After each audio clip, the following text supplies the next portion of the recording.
Hi students, तो आज हम लोग बहुत ज़्यादा इंपॉर्टेंट टॉपिक डिस्कस करेंगे रीफॉर्मेट रिएक्शन, जो कि नेम रिएक्शन होती है। बहुत ज़्यादा इससे कंपटीशन एग्जाम में क्वेश्चन आया करते हैं, डिफरेंट टाइप के क्वेश्चन आएंगे, तो इससे डिफरेंट टाइप के आंसर भी आया करते हैं। रेगुलर आंसर नहीं आते, जैसे कि रूल्स है उसी हिसाब से आंसर आएगा, ऐसा ज़रूरी नहीं है। तो रीफॉर्मेट रिएक्शन अपने आप में बहुत बड़ा कॉन्सेप्ट है, जो हम आपको बहुत डिफरेंट टाइप के और अच्छे क्वेश्चन आपको कराने की कोशिश करेंगे। पहले हम लोग इसका इनिशियल देखेंगे, कैसे कैसे हम लोग इसकी बिगिनिंग होती है, कैसे स्टार्टिंग करेंगे।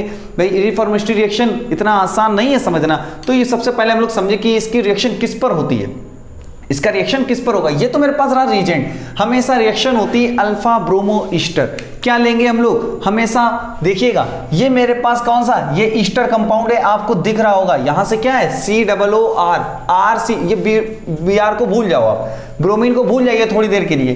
क्या CH3 मान लो इसको, CH3COR, तो इसको हम लोग क्या बोलेंगे ईस्टर। तो ये क्या बोलेंगे, यहां पर ये कौन सी पोजीशन हुई, कार्बोनिल के हिसाब से कौन सी, अल्फा, और अल्फा पे क्या लगा हुआ है, ब्रोमो, अल्फा ब्रोमो ईस्टर। इसको क्या बोलेंगे भाई, अल्फा ब्रोमो ईस्टर होना चाहिए, तभी कौन सी रिएक्शन होती है। आप तो कौन सी रिएक्शन होने वाली है, रीफॉर्मेट रिएक्शन। लेकिन याद क्या रखना है, अल्फा ब्रोमो ईस्टर जब लिखा होगा रिजेंट में, तभी रीफॉर्मेट रिएक्शन हुआ करती है।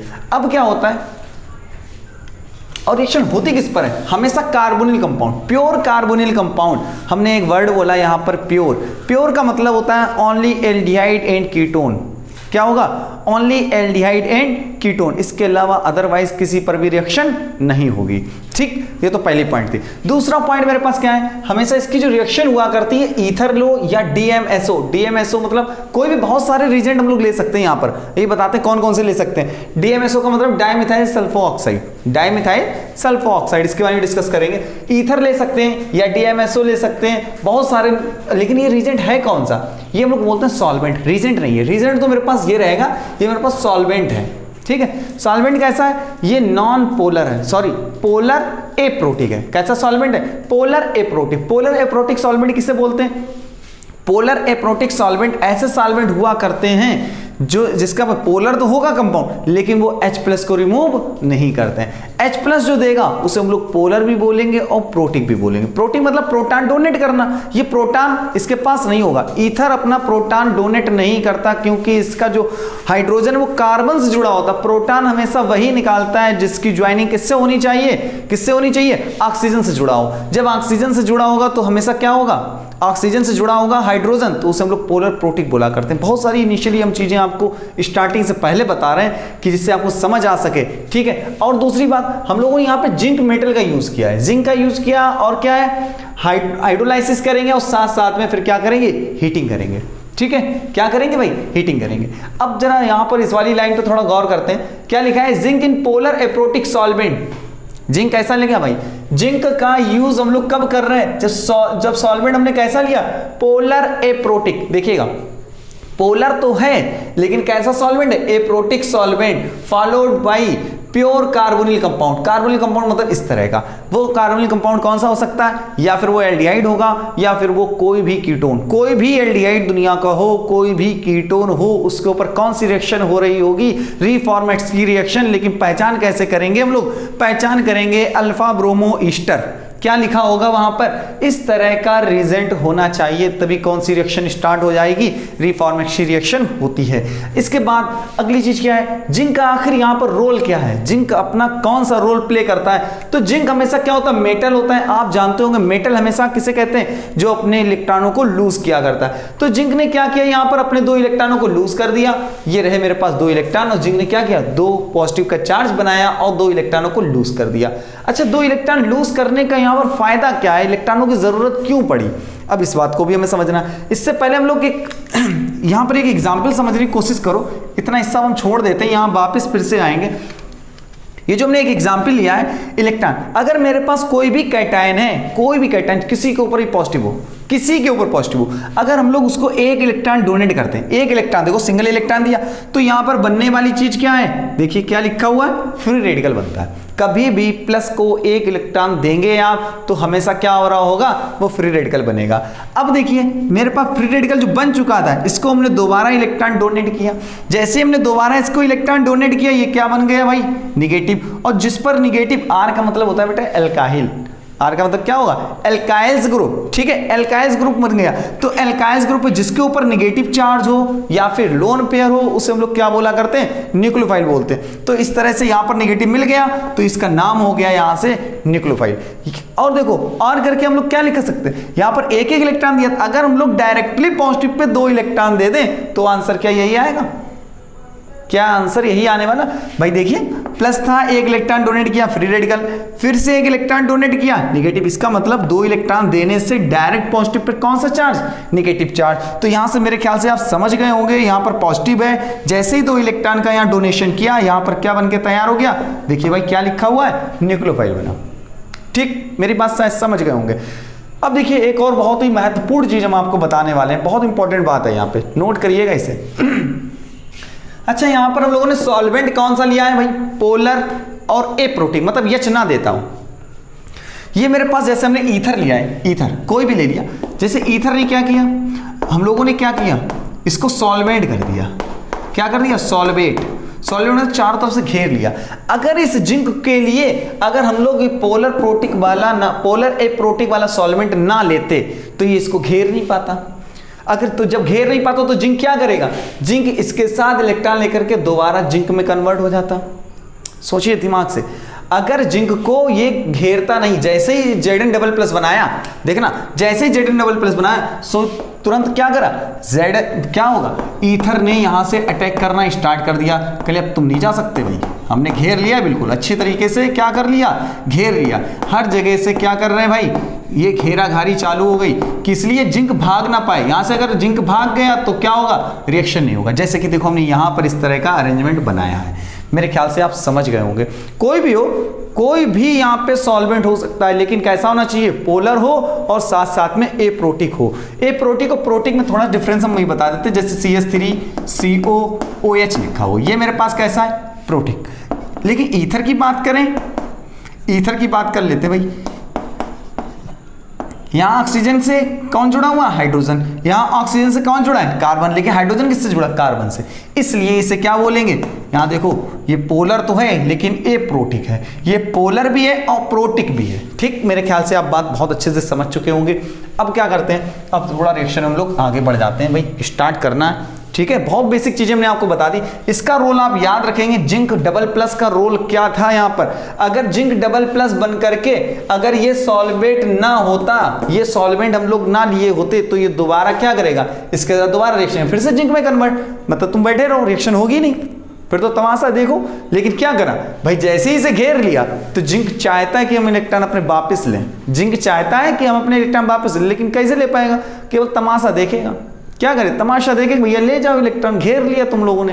किसने घेर लिया भाई, ईथर ने। और ईथर कैसा होता है, पोलर एप्रोटिक, बार बार हम बता रहे हैं कैसा, पोलर एप्रोटिक। यहां तक की हमने कहानी बिल्कुल डिस्कस कर दी बहुत अच्छे से।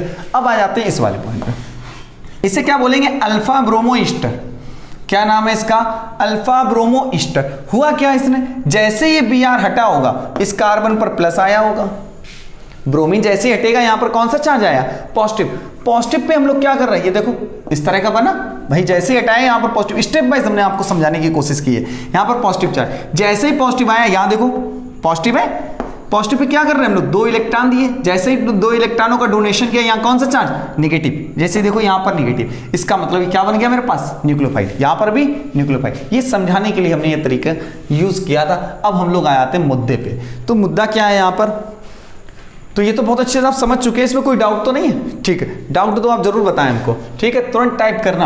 अब क्या करो, रिएक्शन स्टार्ट करते हैं हम लोग कार्बोनिल कंपाउंड, कोई भी दुनिया का कार्बोनिल कंपाउंड यूज कर सकते हैं, कोई भी। सपोज अगर हम लोगों ने ले लिया, फिर से समझिएगा, हम लोग सबसे पहले क्या करो भाई, कार्बोनिल कंपाउंड लिए, R1CO R2 लिया, कार्बोनिल कंपाउंड है भाई, कोई भी कीटोन हो गया, एल्डिहाइड होगा, कुछ भी ले सकते। तो हम लोग क्या करो, यूज करेंगे ये वाला, हम लोग सॉल्वेंट ले लो, सॉल्वेंट क्या, रीजेंट, CH2COO CH3, साथ में क्या लेंगे, ईथर ले लिया, जिंक लिया, H3O+ ले लिया, और साथ साथ में क्या करेंगे, हीट करें। तो इसका आंसर क्या आएगा, इसका आंसर क्या आएगा, तो इसका आंसर लाने के लिए हम लोग बहुत आसान सी चीजें हैं, हम आपको भी बहुत अच्छे से बता देते हैं। तो सबसे पहले हम लोग क्या करो, इसका मैकेनिज्म समझना पड़ेगा। इसका मैकेनिज्म समझे, और इसका मैकेनिज्म आया भी करता है, इसका इंटरमीडिएट पूछा जाता है, तो आप कतई परेशान ना हो, हम आपको बहुत अच्छे से समझाने की कोशिश करेंगे। तो स्टेप बाइज आप देखते जाएं। सबसे पहला मेरे पास काम होगा जिंक का। जिंक से क्या करो आप, जिंक को डबल प्लस में कन्वर्ट करेंगे, 2 इलेक्ट्रॉन लूज करेगा। ये जैसे 2 इलेक्ट्रॉन लूज करेगा, यहाँ पर मेरे पास क्या है, अल्फा ब्रोमो ईस्टर है। अल्फा ब्रोमो ईस्टर होगा तभी ये रिएक्शन क्या होगी, आगे हो सकती है, नहीं तो ये वाली रिएक्शन आगे नहीं होगी। ठीक है, इस तरह से हमने क्या किया, ब्रोमीन को अलग किया, कार्बन पे प्लस, वो आप देख सकते हो प्रोसेस। जैसे ही इसने अटैक किया, यहाँ पर क्या आया भाई, CH2 माइनस, COO और ये रहा CH3। इसका नाम होता है भाई न्यूक्लियोफाइल। क्या बन गया, न्यूक्लियोफाइल। अब हम लोग इसका रोल लेते हैं फर्स्ट स्टेप में, R1 CO R2, मतलब R की जगह कुछ भी रख सकते हैं, CS3 C2H5 C3H7 जो मर्जी आए आपकी। यहां से क्या हुआ भाई, मेरे पास CH2 माइनस है, CO है, O CH3। ठीक, बात समझ रहे हैं। अब क्या किया, इस कीटो को हमने ब्रेक किया, ये निगेटिव चार्ज यहाँ, O पर माइनस, कार्बन पर प्लस। ठीक है, तो क्या करो, R1C, इस R को नीचे कर लेते हैं, घुमा लेते हैं ऐसे करके, R2। मेरी बात समझ रहे हैं ना, R2 और O पर क्या है भाई, माइनस है, ये कार्बन पर प्लस होगा और ये माइनस, प्लस माइनस से बॉन्ड बनाएंगे, प्लस माइनस से बॉन्ड बनाया करते हैं, माइनस नहीं बनाना है प्लस माइनस से, मैथमेटिक्स नहीं है भाई, ये केमिस्ट्री इसको बोलते हैं। ये जैसे ही मेरे पास बना, इसके बाद हम लोग क्या करेंगे, इसको एसिडिफाइड करेंगे। देखो वाटर कैसा मेरे पास एसिडिफाइड है ना, तो एसिडिफाइड हम लोग फिर करेंगे। जैसे ही हम लोग एसिडिफाइड करेंगे, ये H कहाँ लग जाएगा भाई, ऑक्सीजन पर, R1C R2, ये रहा मेरे पास OH और ये है यहाँ पर CH2 COO CH3 बहुत सिंपल तरीके से हम आपको बता रहे हैं। इसके बाद क्या है, हाइड्रोलाइसिस चल रहा है और ये मेरे पास रहा ईस्टर। ये मेरे पास क्या है, ईस्टर। और ईस्टर की कभी भी हम लोग हाइड्रोलाइसिस करते हैं तो हमेशा एसिड और एल्कोहल बनके तैयार होता है। आपने बचपन में पढ़ा होगा भाई, एसिड और एल्कोहल आपस में रिएक्ट करते हैं। जैसे कि देख लीजिए, हम आपको थोड़ी सी चीज़ हम आपको यहाँ भी डिस्कस कर दे रहे हैं। जैसे हम लोग वाटर की रिएक्शन करते हैं, वाटर की रिएक्शन करेंगे तो क्या होगा, इस वाले का बना दो एसिड CH3COOH और एक को बना दो यहाँ से एल्कोहल। तो हमेशा ये चीजें बना करती हैं। तो क्या करो, यहां से ये पार्ट अलग कर दो, इस वाले पार्ट को एसिड, देखिए यही वाला लिखा हुआ, इससे क्या बनाएंगे, R1COH। ठीक है, ये डबल बॉन्ड नहीं है, यहां पर क्या है R2, फिर क्या बनाएंगे CH2CO, ये रहा मेरे पास OH। जब ऐसा मेरे पास अरेंजमेंट बना, इस तरह का मेरे पास फिनोमिना बना, तो अब क्या करेंगे, ये इसके हिसाब से देखो भाई, ये क्या मेरे पास एसिड बना, क्या है एसिड। अब बहुत बड़ी बात यहां पर आ गई, बहुत बड़ी बात हो गई। तो अब क्या समझना पड़ेगा आपको, ये एसिड, एसिड के बगल में हम लोग क्या बोलते हैं, अल्फा। एसिड के बगल में क्या होगा भाई, अल्फा होगा। अल्फा के बाद कौन सा आया करता है, बीटा। तो ये तो बन गया बीटा हाइड्रोक्सी एसिड। नाम क्या है इसका, beta hydroxy acid. Beta hydroxy acid हमेशा क्या होगा, एलिमिनेट हो जाया करता। बीटा हाइड्रोक्सी एसिड क्या होगा, हमेशा एलिमिनेट हो जाएगा। एलिमिनेट क्या होगा, इसमें से वाटर मॉलिक्यूल्स एलिमिनेट होगा। जैसे इसमें से क्या होगा भाई, वाटर मॉलिक्यूल्स, कौन कौन सा, इसका OH और बगल वाले से H निकालेंगे। जैसे हम लोग इससे निकालेंगे तो OH तो यहां से बाहर, OH और इसका H, ये नीचे रहा मेरे पास R2। जैसे निकाल दिया तो डबल बॉन्ड आएगा CH2OH। ठीक है, ये मेरे पास अल्फा था, ये मेरे पास बीटा था, तो इसका प्रोडक्ट का नाम हम लोग क्या लिखेंगे, अल्फा बीटा अनसैचुरेटेड कंपाउंड। ठीक है, alpha beta unsaturated. Alpha beta क्यों बोला, क्योंकि अल्फा और बीटा के बीच में ही तो डबल बॉन्ड है। अनसैचुरेटेड मतलब डबल बॉन्ड, या तो फिर क्या बोल सकते हैं, ट्रिपल बॉन्ड। मेरे ख्याल से ये क्वेश्चन आपको बहुत आसानी से समझ में आया। एक एक चीज को हमने यहाँ पर क्लियर किया है, किस चीज का क्या यूज करते हैं। DMSO का मतलब अगर नहीं समझ आ रहा तो हम बता देते हैं, डाई मिथाइल, ठीक है ना, सल्फो ऑक्साइड, ये रहा डाई मिथाइल सल्फो ऑक्साइड। ठीक है, DMF भी यूज कर सकते हैं, DMF di methyl form amide. Di methyl form amide, formula होगा HCO, फॉर्म एमाइड है ना, CONHN, ये रहा मेरे पास CH3, ये रहा CH3, di methyl form amide. ठीक, ये डाइमिथाइल फॉर्मेट, इसको हटाते हैं। अब हम लोग बड़े लेवल पे क्वेश्चन देखेंगे, ठीक, जो एडवांस जेई मेंस और नीट ये भी आया करते हैं, ऐसी बात नहीं, ये भी बहुत इंपॉर्टेंट है, किसी को यही आना बहुत मुश्किल बात है। इसको क्या करो, एक दो बार कॉपी करिएगा तब आपको बहुत अच्छे से समझ में आएगा। तो इसको रिमूव कर दिया भाई यहाँ से, ठीक है। तो आप बात को बहुत अच्छे से समझने की कोशिश करें, बहुत इजी सी चीज़ें होती हैं। ऑर्गेनिक तो इतनी आसान है कि फिजिकल से 10 टाइम्स आसान होती है। बस थोड़े से रीजेंट के बारे में आपको जानना है और थोड़ी सी बॉन्ड ब्रेकिंग और आईयूपीएसी, ठीक है। अगर ये बॉन्ड ब्रेकिंग वगैरह नहीं है तो फिर तो कुछ नहीं हो सकता, इसकी कोई दवा नहीं है। इसलिए क्या करो, आप बॉन्ड ब्रेकिंग सीखें, आईयूपीएसी सीखें और क्या देखें, इलेक्ट्रोफिलिसिटी, न्यूक्लियोफिलिसिटी, कौन सा इलेक्ट्रोफाइल होगा, कौन सा न्यूक्लियोफाइल होगा, बहुत छोटी छोटी सी चीज़ें होती। अब लोग एक बड़ा क्वेश्चन डिस्कस करते हैं। तो क्या होगा, हम लोग अभी इससे पहले हम लोग परकिंस रिएक्शन भी डिस्कस कर चुके हैं। परकिंस से हम लोगों ने क्या बनाया था, सिनेमिक एसिड। कभी भी सिनेमिक एसिड बनाने की बात आए तो हम लोग रिफॉर्मेस्टी से भी बना सकते हैं, लेकिन सबसे पहले हम लोग कौन सा देखेंगे, परकिंस जब देखेंगे तो क्या देखोगे, एसिड का साल्ट, जिस एसिड का एनहाइड्राइड है उसी एसिड का क्या होगा, साल्ट हुआ करता है, जिससे हम लोग क्या बनाएंगे, परकिंस में भी हमने बहुत डिफरेंट टाइप के क्वेश्चन आपको बताए थे, आप वो भी लेक्चर देख सकते हैं। तो अब लोग नेक्स्ट क्वेश्चन पे आ जाते हैं। सबसे पहले हम लोग क्या करते हैं, यहाँ पे बेंजल्डिहाइड ले लेते हैं। भाई कार्बोनिल कंपाउंड है ना, प्योर कार्बोनिल कंपाउंड, तो कोई भी लो भाई, इसमें रोका टोकी बिल्कुल नहीं है। अल्फा ब्रोमो ईस्टर ले लिया भाई। चलिए भाई, अल्फा ब्रोमो ईस्टर ये बनकर तैयार। साथ में क्या लेंगे, ईथर, और क्या लेंगे, जिंक, साथ में हाइड्रोलाइसिस और हीट, ठीक है ना, हीट करेंगे। तो इससे जो मेरे पास आंसर आने वाला है, इससे आंसर आएगा CH डबल बॉन्ड CH नाम होता है इसका भाई सिनेमिक एसिड। क्या नाम हुआ, सिनेमिक एसिड। आखिर ये मेरे पास कैसे बना होगा, बहुत सिंपल तरीके से मैकेनिज्म बता चुके, सेम वही प्रोसेस रहेगा। हम बहुत छोटे से आपको मैकेनिज्म बता देते हैं। क्या करेंगे, इसको हटाएंगे, यहाँ पर निगेटिव आएगा, समझ गए भाई, पूरा सेम वही प्रोसेस है। जिंक क्या करेगा, सबसे पहले जिंक क्या करेगा, यहाँ से 2 इलेक्ट्रॉनों को लूज करेगा, यहाँ पर तो पॉजिटिव आएगा ना, पहले जब पॉजिटिव आएगा यहाँ से 2 इलेक्ट्रॉन ये लूज करेगा भाई, जिंक। बता देते हैं भाई, थोड़ा सा बताएंगे भाई। हाँ, पहले वाला आप देखिएगा, बैक करके आप क्या करो, क्वेश्चन को रिपीट करके आप देखिएगा। ये 2 इलेक्ट्रॉन क्या करेंगे, इस कार्बन पे पहुंच गए। जैसे ही पहुंचेंगे तो उस वाले का जो आंसर आएगा CH2 - COOCH3, जिससे हम लोग क्या बोलते हैं, न्यूक्लियोफाइल। जैसे ये न्यूक्लियोफाइल बना तो ये मेरे पास क्या रहा भाई, कार्बोनिल कंपाउंड। ये क्या होगा, CH2 - COOCH3। ये क्या करेगा, ये यहाँ से अटैक मारेगा, ऑक्सीजन इधर पहुँच गया। जैसे मेरे पास इस तरह का अरेंजमेंट बना, ये मेरे पास क्या रहा, CO पर माइनस, ये रहा CH, ये CH2 COOCH3। इसके बाद हमने क्या किया था, एसिडिफाइड। जैसे हम लोग एसिडिफाइड किए थे तो इसका आंसर आया OH CH CH2 COO, क्या रहेगा, CH3।